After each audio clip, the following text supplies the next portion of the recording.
Hello, c'est Dean Artiste, j'espère que vous allez bien. Cette semaine, on est parti pour le 3e épisode de la série de 3 vidéos que j'ai faites sur comment passer du salariat à l'entrepreneuriat. Si vous n'avez pas encore regardé les vidéos que j'ai publiées les semaines précédentes, je vous invite à aller le faire parce que cette semaine, ça y est, on démissionne.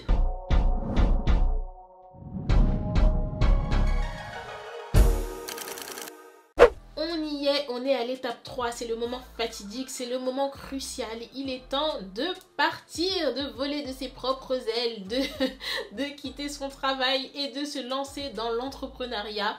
Voici les dispositifs qui sont mis en place pour vous. Il est temps maintenant de quitter votre entreprise. La petite chose à savoir, c'est qu'il est possible que votre contrat comporte une clause de non-concurrence. La clause de non-concurrence vous empêche temporairement de travailler dans un secteur géographique défini. C'est-à-dire que pendant un certain temps, vous ne pourrez pas travailler sur une zone géographique qui encadre la zone géographique dans laquelle vous travaillez lorsque vous étiez salarié. Par exemple, si je travaille dans une boutique de maquillage et qu'il est prévu une clause de non-concurrence dans mon contrat qui stipule que dans un rayon de 30 km autour de l'endroit où je travaille et pendant un an, je ne peux pas exercer à cet endroit, alors dans ces cas-là, je ne pourrai pas exercer dans un rayon de 30 km autour de la boutique parce que je fais concurrence à l'entreprise dans laquelle je travaille ou alors dans l'entreprise dans laquelle je travaillais, parce que cette clause peut être valable même si vous avez démissionné.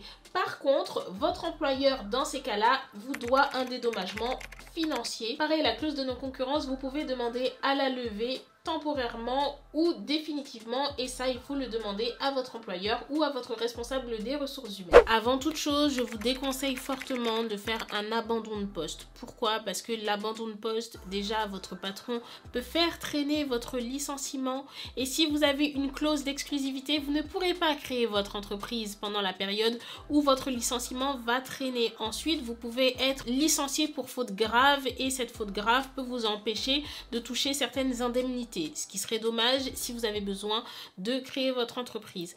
Donc, la meilleure, the best of the best solution, c'est la rupture conventionnelle. Si vous vous êtes toujours très bien entendu avec votre patron, que vous lui montrez pourquoi il est plus avantageux pour lui et pour vous de partir avec une rupture conventionnelle, c'est tout bénef pour vous. Pourquoi? Parce que vous allez percevoir des indemnités de rupture, déjà d'une chose.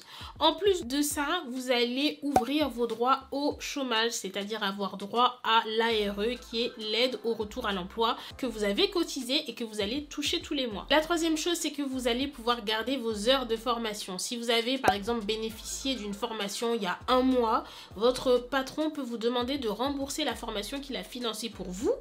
Si jamais vous démissionnez alors que lors d'une rupture conventionnelle, vous pouvez garder ces heures de formation là et c'est tout à votre avantage. Si la formation a été faite par exemple il y a 8 ans, il y a des délais de prescription, donc si vous démissionnez et que la formation a été faite il y a 8 ans, vous n'aurez pas besoin de la rembourser. Ensuite, les délais sont moins longs que pour une démission et vous pouvez bénéficier, si votre patron est d'accord, d'une indemnité compensatrice de préavis si vous n'avez pas besoin d'effectuer votre préavis, ce qui fait que ça fait toujours de l'argent en plus pour constituer le capital de votre entreprise. Alors, comment faire la rupture conventionnelle? La rupture conventionnelle, demandez-la toujours à l'oral, ne l'écrivez pas.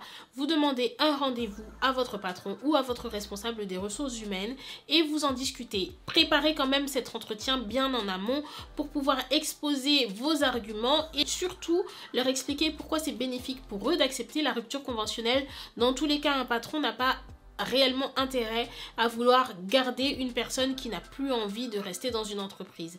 Mais bon voilà, si vous avez été en bon terme avec votre patron, il peut accepter. Il faut savoir que le jour de votre entretien, vous pouvez venir accompagné d'une personne de votre choix. Ça peut être une personne du comité du personnel ou ça peut être une personne de votre choix, ça peut être qui vous voulez sauf un avocat. Donc vous pouvez venir vraiment accompagné d'une personne qui va plaider votre cause, mais cette personne ne peut pas être un avocat. L'autre option, c'est la démission. C'est l'option que moi j'ai choisie. Je n'ai pas pu avoir la rupture conventionnelle malheureusement et j'ai voulu quand même partir en bon terme, on ne sait jamais, avec l'entreprise dans laquelle j'étais à l'époque. Du coup, j'ai décidé de démissionner.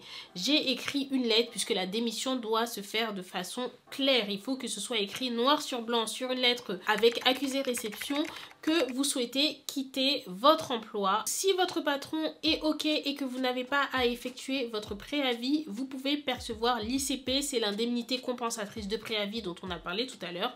C'est possible de le percevoir. Vous avez démissionné, donc malheureusement, vous n'avez pas droit aux indemnités de licenciement. Bon, c'est de l'argent en moins. Et vous n'avez pas le droit, en principe non plus, à l'aide au retour à l'emploi. Sauf sous certaines conditions, et c'est ce que moi j'aurais voulu savoir quand j'ai démissionné.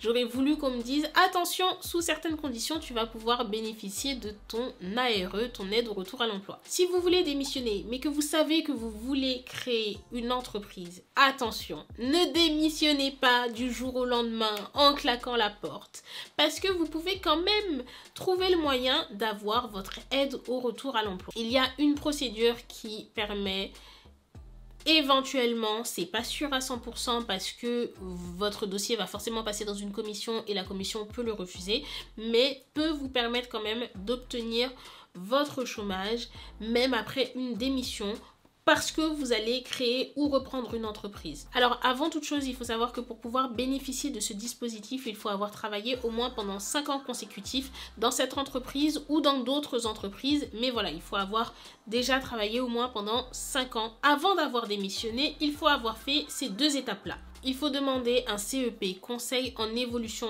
professionnelle. Vous avez différents organismes que je vais vous mettre en barre d'infos qui peuvent dispenser ce CEP. Ça va vous permettre de faire le point sur votre situation professionnelle. C'est gratuit et en plus, ça n'est absolument pas communiqué à l'employeur. Donc vous pouvez très bien le faire sans avoir besoin d'avertir votre employeur avant. La deuxième chose, c'est que vous devez demander une attestation. Ça doit attester du caractère réel et sérieux du projet de création ou de reprise d'entreprise. Je le dis texto comme ça parce que c'est exactement comme ça que ça s'appelle. Cette attestation se demande à la CPIR, c'est la Commission paritaire interprofessionnelle régionale. Elle dépend de votre région et en fait ils vont évaluer votre projet. Ils vont par exemple vérifier de la viabilité de votre projet. Si vous voulez créer un institut d'esthétique mais que vous n'avez pas de CAP esthétique, ça risque d'être compliqué. Ils vont vérifier si votre projet est bien équilibré financièrement, s'il est bien préparé, si vous avez un budget prévisionnel. Bref, il faut faire passer votre projet devant cette commission. Et une fois que c'est attesté, que c'est validé, à partir de ce moment-là, vous pouvez démissionner. Ensuite, parce que c'est pas fini, une fois que vous avez démissionné, vous avez 6 mois pour faire votre inscription au Pôle emploi. Faites-le le jour même, moi comme ça, c'est fait, ça prend 10 secondes honnêtement. Et ensuite, une fois que vous avez démissionné, vous soumettez votre dossier au Pôle emploi, vous êtes inscrit au Pôle emploi, et là votre dossier passe en commission.